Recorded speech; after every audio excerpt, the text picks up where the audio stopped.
Salam, salam sejahtera di dalam kasih-Nya Tuhan Yesus Kristus. Bapak Ibu Saudara yang dikasihi oleh Tuhan, bertemu kembali kita dalam ibadah online pada hari Minggu pagi ini. Mari kita siapkan hati kita, seluruh kehidupan kita untuk datang kepada Tuhan. Haleluya. Saat pergumulan di dalam hidup melanda kita hanya mempunyai satu pengharapan, yaitu hanya di dalam Tuhan Yesus saja. Haleluya. Kita akan berdoa untuk memulaikan ibadah kita pada pagi hari ini. Bapa di surga, kami mengucap syukur kepada Tuhan atas kebaikan Tuhan, atas kemurahan dan anugerah Tuhan yang Tuhan nyatakan di dalam hidup kami. Bapa di surga, pagi hari ini Tuhan, kami menyerahkan seluruh kehidupan kami ke dalam tangan Tuhan. Di dalam ibadah kami, melalui ibadah kami pagi ini, kami percaya Engkau hadir di tengah-tengah kami, melawat setiap kami Tuhan. Terima kasih. Dan kami menyerahkan seluruh kehidupan kami dan ibadah kami pada pagi hari ini, dari awal, pertengahan, sampai pada akhirnya, hanya di dalam satu nama Tuhan Yesus Kristus, kekasih jiwa kami. Haleluya. Amin.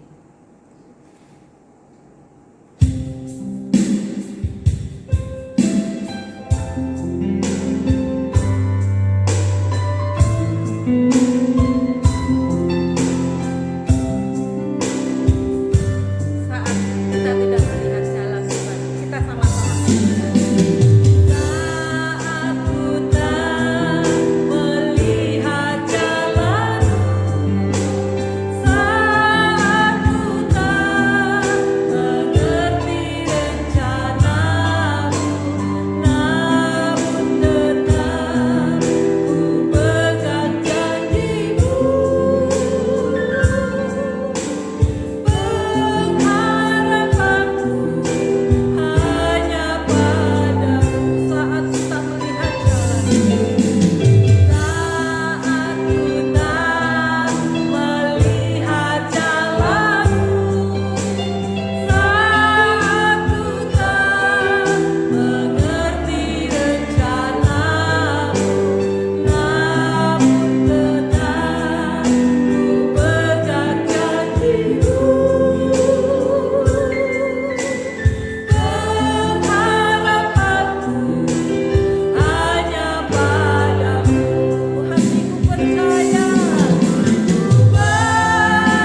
berdoa. Tuhan Yesus, kami bersyukur kepadamu pada pagi hari ini. Kami masih diberi kesempatan oleh Tuhan untuk kami beribadah. Dan kami akan bersama-sama membaca dan merenungkan firman-Mu ya Tuhan. Kami belajar untuk tetap percaya, untuk tetap memandang dan mengandalkan Engkau ya Tuhan Yesus. Itu sebabnya Tuhan, kiranya melalui firman-Mu yang kami baca dan kami renungkan pada pagi hari ini, benar-benar menjadi kekuatan, motivasi bagi kami untuk kami terus berjalan walau di tengah-tengah kesukaran. Kami yakin dan percaya tangan-Mu yang kuat itu memegang kami. Engkau tidak membiarkan kami berjalan sendiri ya Tuhan. Terima kasih Tuhan Yesus, terima kasih. Urapilah hamba-Mu dan kiranya hanyalah Tuhan Yesus saja yang layak dipermuliakan. Kami sambut firman-Mu di dalam nama Tuhan kami Yesus Kristus. Haleluya. Amin. Salam, selamat pagi Bapak Ibu dan Saudara yang diberkati oleh Tuhan. Bagaimana kabar hari ini? Ya. Semoga kiranya kita senantiasa diberikan oleh Tuhan kekuatan, kesehatan, ya. Karena memang kita hidup di akhir zaman, saudara. Kita memasuki masa-masa yang sukar, tetapi kita jangan takut. Kita punya Tuhan Yesus yang berkuasa, menolong, menghiburkan kita, memampukan kita untuk kita tetap berjalan bersama dengan Dia. Haleluya. Pada pagi hari ini saya mengajak Bapak Ibu dan Saudara sekalian untuk kita belajar tentang sebuah perjuangan ya, dari seorang tokoh di dalam Perjanjian Lama. Mari kita baca di dalam Hakim-Hakim, kitab Hakim-Hakim, pasal yang ketiga. Kitab Hakim-Hakim, pasal yang ketiga, ayat yang ke-31. Ya, Hakim-Hakim, pasal yang ketiga, ayat 31. Saya akan membacakan ayat ini. Saudara silakan menyimak baik-baik pembacaan firman Tuhan ini. Hakim-Hakim, pasal yang ketiga, ayat 31. Demikian bunyi firman Tuhan. Samgar, sesudah dia, bangkitlah Samgar bin Anat.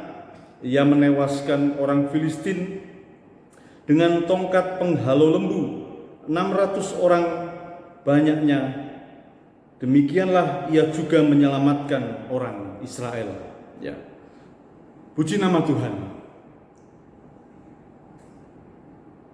Kita mendapatkan seorang tokoh hakim-hakim atau seorang tokoh yang Tuhan pilih menjadi seorang hakim untuk menolong membebaskan orang Israel dari cengkraman orang Filistin. Tokoh ini bernama Samgar. Ya. Sebelum kita melangkah lebih lanjut,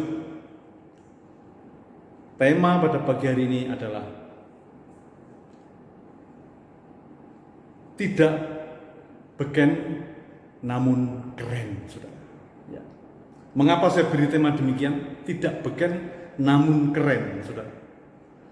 Kalau kita melihat kisah dari Samgar ini adalah kisah yang sangat pendek, saudara, dibandingkan dengan hakim-hakim yang selanjutnya dan lain-lain.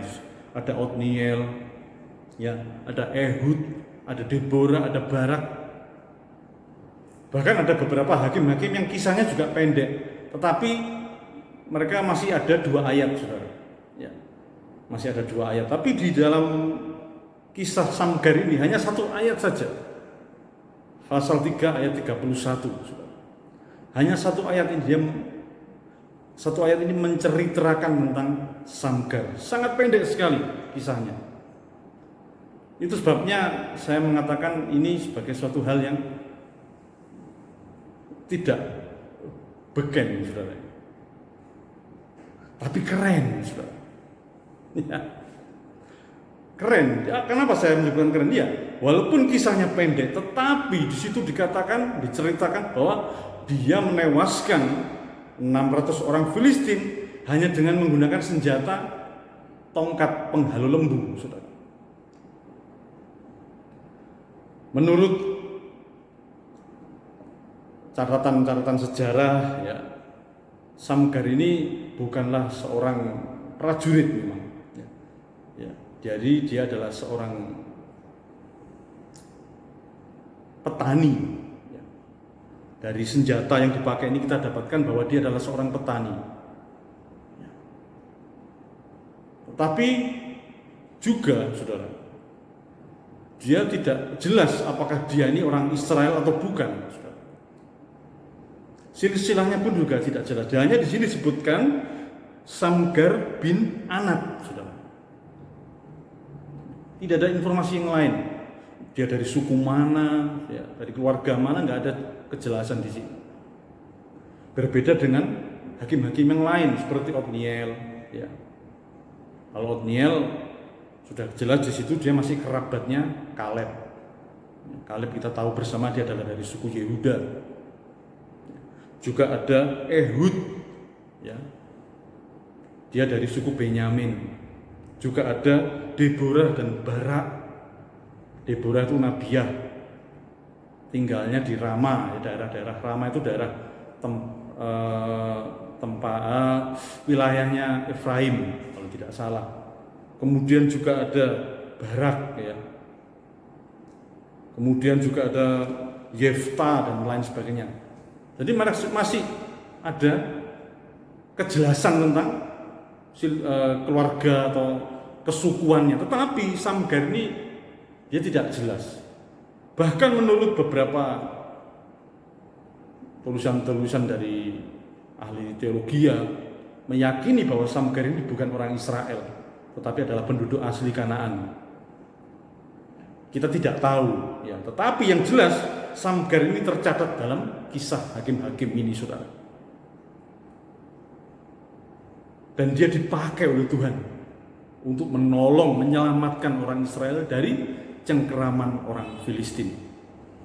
Nah, Bapak, Ibu, dan saudara yang dikasihi Tuhan, kita tidak bisa protes kepada Tuhan. Loh Tuhan, kenapa engkau memakai Samgar orang yang tidak jelas?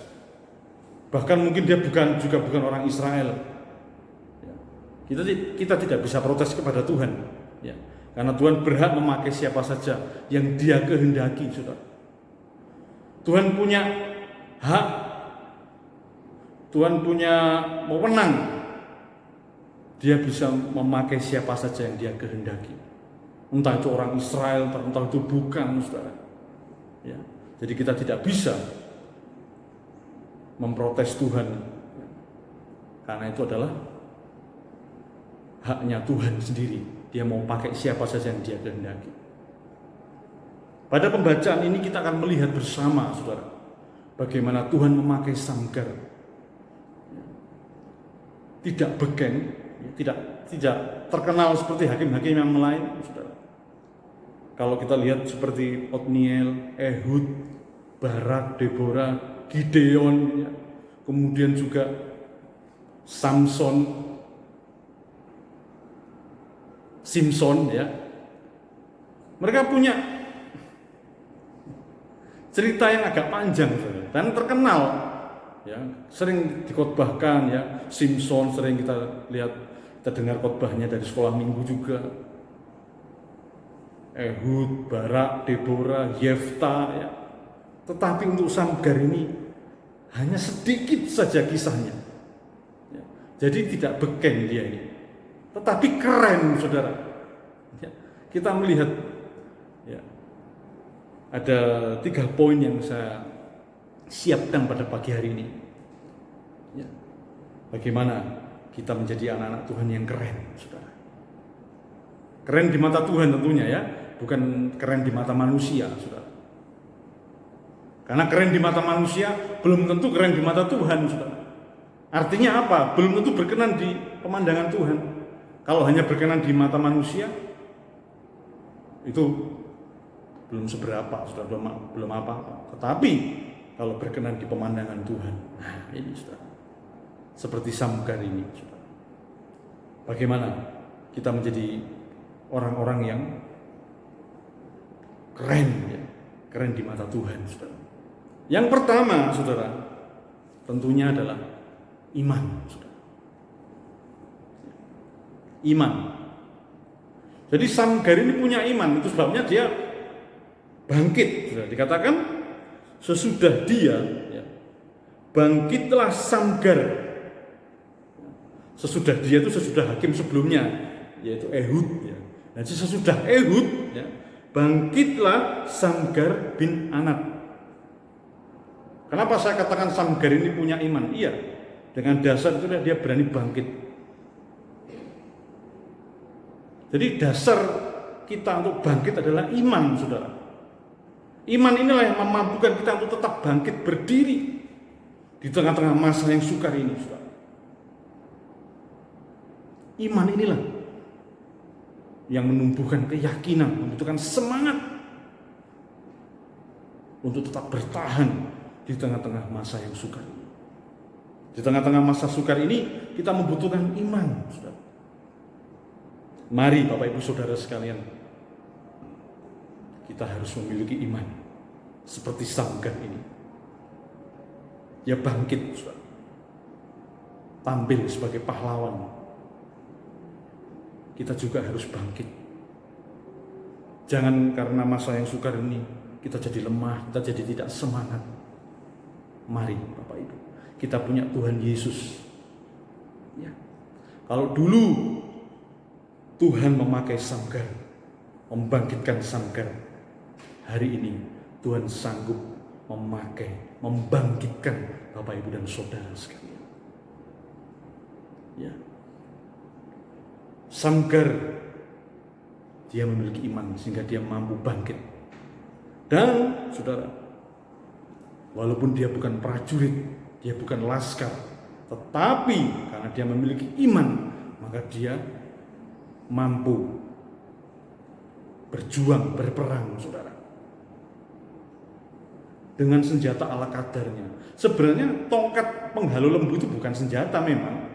Itu dipakai untuk membajak, ya. Ketika membajak itu mengarahkan lembu atau sapinya itu dengan menggunakan tongkat itu. Tongkat itu kira-kira panjangnya 2,5 meter, saudara. Ya. 2,5 meter, kira-kira segitu panjangnya. Dan itu untuk mengarahkan lembunya ketika membajak ladang itu. Ya. Kalau lembu itu sudah arahnya sudah nggak benar, maka menggunakan tongkat itu supaya kembali ke jalur yang benar, jalur pembajakan itu, ya, jalur membajak itu, saudara. Jadi tongkat penghalau lembu itu bukan senjata, tetapi karena iman dari Samgar ini begitu kuat, begitu teguh, saudara, maka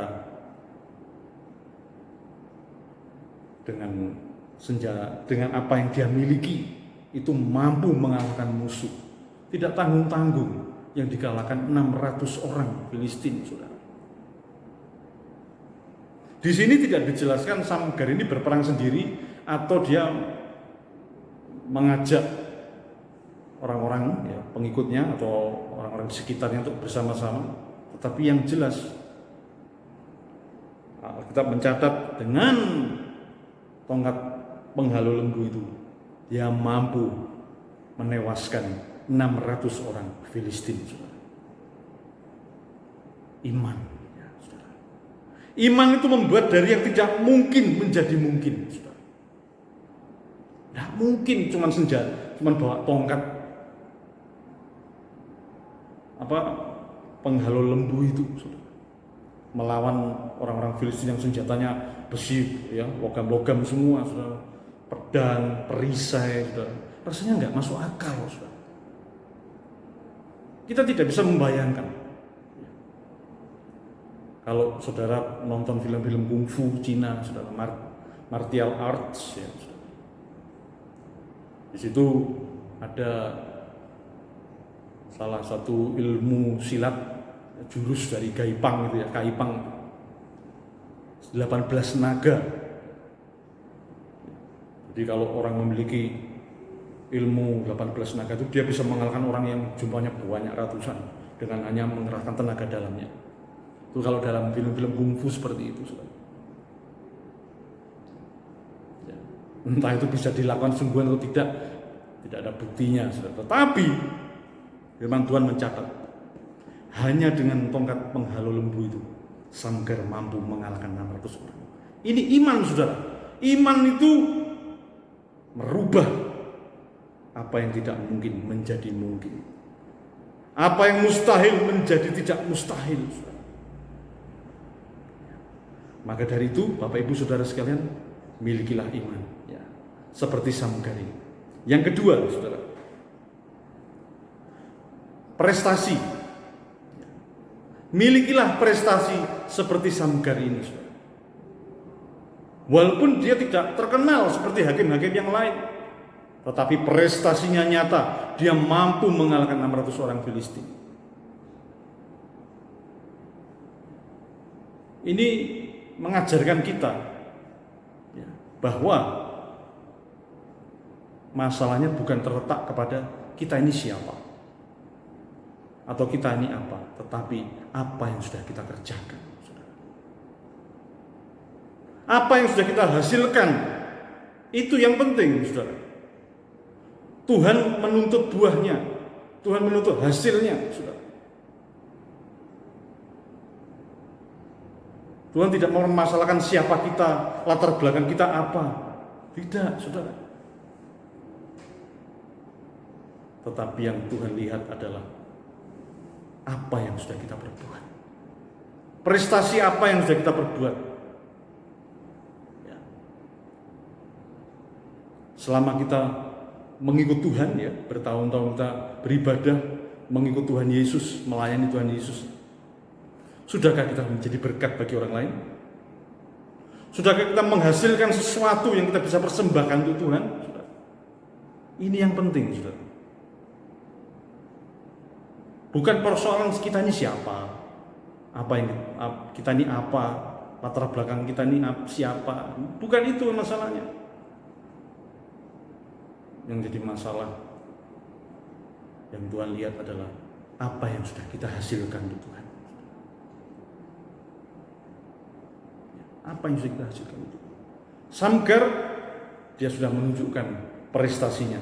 Dia mampu mengalahkan 600 orang Filistin dan menyelamatkan orang Israel. Hidup ini harus jadi berkat, saudara. Hidup ini harus menghasilkan sesuatu untuk mempermuliakan nama Tuhan. Bagaimana dengan Bapak Ibu dan Saudara sekalian? Apa yang sudah kita persembahkan bagi Tuhan? Ya. Waktu ini singkat, ya. Kita tidak bertambah muda, tetapi kita semakin lama semakin tua. Jangan berhenti untuk menghasilkan buah. Jangan berhenti untuk berprestasi. Mari, firman Tuhan pada pagi hari ini menyemangati saudara, supaya kita tetap terus berbuat untuk Tuhan, berbuat sesuatu untuk Tuhan, ya, karena Tuhan lihat hasilnya, saudara. Puji nama Tuhan. Yang ketiga, saudara,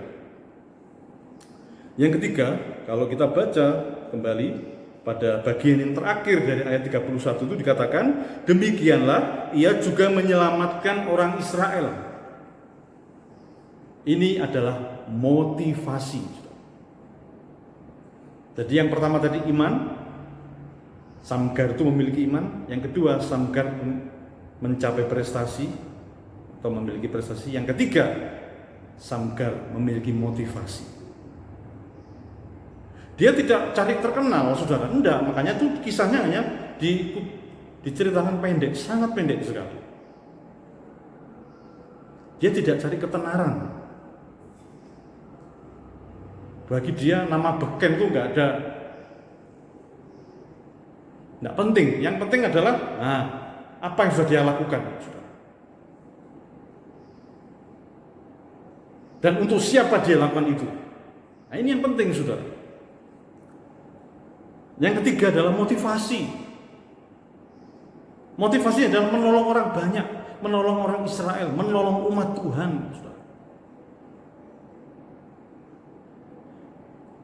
Ya, menjadi berkat bagi umat Israel. Kalau andai kata saja memang benar Samgar ini bukan orang Israel, tetapi apa yang dilakukan dia adalah untuk kepentingan orang Israel, maka ini sangat luar biasa, saudara. Ya, luar biasa. Bukan orang Israel tetapi melakukan sesuatu untuk kepentingan orang Israel. Wah, ini luar biasa, saudara. Dia tidak mencari kepentingannya dia sendiri. Dia tidak mencari nama tenar. Dia tidak butuh eksistensi pengakuan. Aku ini loh hakim. Enggak, saudara. Tetapi dia motivasinya benar untuk menolong umat Tuhan. Ya, dikatakan menyelamatkan orang Israel. Bagaimana dengan Bapak, Ibu, dan saudara sekalian? Ya, apa yang sudah kita lakukan? Motivasi apa yang kita sudah lakukan untuk Tuhan? Ada banyak orang Kristen yang melayani Tuhan, tetapi tanpa motivasi yang benar. Tujuannya untuk mencari keuntungan, tujuannya untuk popularitas, ya. Tujuannya untuk mencapai kekayaan, materi, duit, dan sebagainya. Motivasinya salah.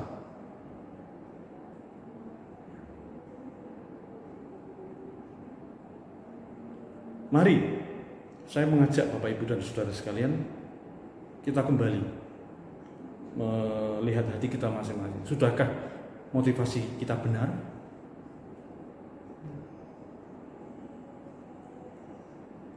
Kiranya kisah tentang Samgar ini mengoreksi kehidupan kita masing-masing. Kita tidak usah melihat orang lain, kita lihat diri kita sendiri, saudara. Sudahkah dalam hati kita ada iman? Dalam hidup kita ini kita ada iman? Dan sudahkah kita berbuat sesuatu, ada prestasi yang bisa kita tunjukkan kepada Tuhan, persembahkan kepada Tuhan? Dan sudahkah kita berbuat sesuatu untuk orang lain, menjadi berkat orang lain? Motivasinya harus untuk kemuliaan Tuhan. Motivasinya harus tulus untuk memuliakan Tuhan, untuk menjadi berkat bagi orang lain, bukan semata-mata untuk kepentingan diri sendiri. Haleluya. Ya, jadi kembali ke judulnya tadi, ya, tidak beken namun keren. Keren karena Samgar ini dia punya iman. Yang kedua, dia punya prestasi. Dan yang ketiga, dia memiliki motivasi yang benar. Ya. Biarlah kita meneladani Samgar ini, saudara. Tuhan Yesus kiranya menolong dan memampukan kita di dalam kita menjalani kehidupan di dunia ini. Walaupun penuh rintangan, walaupun penuh dengan badai gelombang, tapi kita memiliki iman dan kita memiliki prestasi dan kita memiliki motivasi yang benar, sehingga Tuhan akan berkenan memberkati kita, menolong kita, dan menyertai kita semua. Demikian firman Tuhan. Tuhan Yesus memberkati kita semua. Amin. Mari kita bersama-sama berdoa. Ya Tuhan Yesus, kami mengucap syukur untuk firman-Mu yang telah kami baca dan kami renungkan pada pagi hari ini. Tuhan, kami mohon kepada Engkau agar Engkau menolong kami yang kecil, kami yang lemah ini. Kiranya Tuhan berikan kami kekuatan, iman, tambahkan pada kami iman ya Tuhan. Dan mampukan kami untuk kami dapat menghasilkan buah prestasi ya Tuhan, yang dapat kami persembahkan bagi Engkau. Dan berikan kepada kami motivasi yang benar di dalam kami beribadah maupun di dalam kami melayani Engkau. Tuhan Yesus, terima kasih untuk firman-Mu pada pagi hari ini. Tuhan, kami berdoa untuk setiap jemaat-Mu yang telah mengikuti ibadah online ini dan yang telah mendengarkan firman-Mu. Engkau kiranya memberkati setiap jemaat-Mu ya Tuhan. Engkau menolong dalam setiap kehidupan mereka yang sedang mengalami masalah, persoalan, problema, entah itu problema rumah tangga atau ekonomi dan sebagainya. Kiranya Tuhan tolong, Tuhan berikan jalan keluar dalam nama Tuhan Yesus. Kami juga berdoa Tuhan bagi jemaat-Mu yang saat ini mungkin ada yang sakit, mengalami kelemahan tubuh. Tuhan menjamah dan menyembuhkan di dalam nama Tuhan Yesus. Tuhan, kami juga berdoa untuk setiap orang dimanapun dia berada yang sedang mengikuti ibadah online ini dan yang sudah mendengarkan firman-Mu, dimanapun mereka berada, Engkau menolong, Engkau memberkati ya Tuhan. Engkau memelihara kehidupan mereka semua di dalam nama Tuhan Yesus. Tuhan, kami berdoa untuk Bapak dan Ibu Gembala kami. Engkau kiranya tetap memberikan kesehatan dan kekuatan agar Bapak dan Ibu Gembala kami tetap dapat melayani Engkau, menggembalakan sedang jemaat-Mu di Jagir ini ya Tuhan. Jauhkan dari hal-hal yang berbahaya, jauhkan dari penyakit, virus corona dan sebagainya. Tuhan, lindungi dalam nama Tuhan Yesus. Terima kasih Tuhan, terima kasih. Kami berdoa Tuhan untuk bangsa dan negara kami ini. Tuhan lindungi, Tuhan jaga, jauhkan dari kerusuhan, jauhkan dari perpecahan. Dan kami berdoa supaya Indonesia dipulihkan oleh Tuhan. Jauhkan dari halokan ya Tuhan. Segera lalukanlah virus corona ini dari Indonesia. Biar Indonesia boleh sembuh. Banyak orang yang bisa disembuhkan oleh Tuhan dalam nama Tuhan Yesus. Berkatilah para pemimpin bangsa kami, Bapak Presiden Jokowi dan Bapak Ma'ruf Amin, Wakil Presiden. Tuhan kiranya menolong dan memberkati mereka. Tuhan jaga, Tuhan berikan hikmat, kebijaksanaan dalam memimpin bangsa dan negara kami ini. Biarlah keputusan, kebijaksanaan yang diambil adalah demi untuk kepentingan rakyat bersama ya Tuhan. Terima kasih Tuhan Yesus, terima kasih. Kiranya Indonesia penuh dengan kemuliaan-Mu ya Tuhan. Banyak jiwa-jiwa yang dimenangkan, diselamatkan. Haleluya. Tuhan, kami berdoa untuk para tenaga medis, dokter, perawat, klinik, rumah sakit, apotek, semuanya yang sedang berjuang untuk menolong orang-orang yang terpapar virus corona. Kiranya Tuhan tolong, Tuhan memberkati mereka, usaha mereka. Tuhan tolong, Tuhan berikan perlindungan, kesehatan. Dalam nama Tuhan Yesus, terima kasih Tuhan. Terima kasih. Akhirnya saudara-saudara sekalian, terimalah berkat dari Allah Bapa, Sang Putra dan Roh Kudus, yaitu di dalam nama Tuhan Yesus Kristus, Yesua HaMashiach, kiranya memberkati, menyertai kita sekalian dari saat pagi hari ini sampai selama-lamanya. Haleluya. Amin.